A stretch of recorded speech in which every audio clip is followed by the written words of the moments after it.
আসসালামু আলাইকুম রহমতুল্লাহ বারাকাতু। আমরা মানব সেবার দৃষ্টান্ত, আল্লাহ রসুলের দৃষ্টান্ত সম্পর্কে আলোচনা শুনছিলাম। মদিনাতে একবার কিছু লোক মহানবী সাল্লাল্লাহু সাল্লামের দরবারে মেহমান হলো। আল্লাহ রসুল ভাগ করে দিলেন। একজন খুব দুষ্ট দেখে কেউ তাকে নিল না, আল্লাহ রসুল তাকে নিলেন। সেই দুষ্ট লোক বা আল্লাহ রসুলের বাড়ির সবাইকে ক্ষুধার্ত রাখার জন্য সব খাবার একাই সাবার করে দিলে, খেয়ে ফেললো। এখন সে তরবারিটা রেখে ঘুমিয়ে পড়লো। অতিরিক্ত খাওয়ার কারণে তার পেট বদহজম হয়ে তো সে বিছানাতে পেশাব পায়খানা করে দিল এবং সকালবেলা সে ভোরবেলা না না বলে চলে গেল।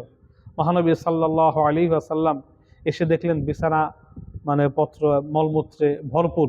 আল্লাহ রসুল ভাবলেন, এটা যদি অন্য কেউ পরিষ্কার করে কাজ করে তাহলে মানে অন্যরা জেনে যাবে, মেহমানের সম্মান নষ্ট হবে।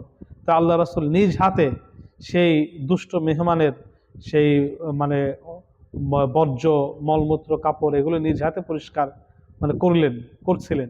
এই মুহূর্তে ওই সেই মেহমান তার তরবারে ভুলে রেখে যাওয়ার কারণে সে আবার আগমন করে। এসে দেখে যে আল্লাহ রসুল নিজ হাতে তার ইচ্ছা করে নষ্ট করা সে মলমূত্র পরিষ্কার করছেন, দোজাহানের সর্দার। এটা দেখে তিনি আশ্চর্য হয়ে গেলেন এবং তিনি ভাবলেন, এটা সত্যি আল্লাহ রসুল, এটা কোনো মানুষ না, মানুষের চরিত্র এত সুন্দর হয়, সর্বশ্রেষ্ঠ অধিকারী তিনি। সাথে সাথে তিনি ইসলাম কবুল করে ফেললেন। মহানবী সাল্লাল্লাহু আলাইহি ওয়াসাল্লামের এই যে খেদমত, এই যে মানব সেবা, মেহমানের সম্মান করার এই যে বিষয়, এটা কখনো আর কারো পক্ষে এরকম নজির স্থাপন করা সম্ভব নয়।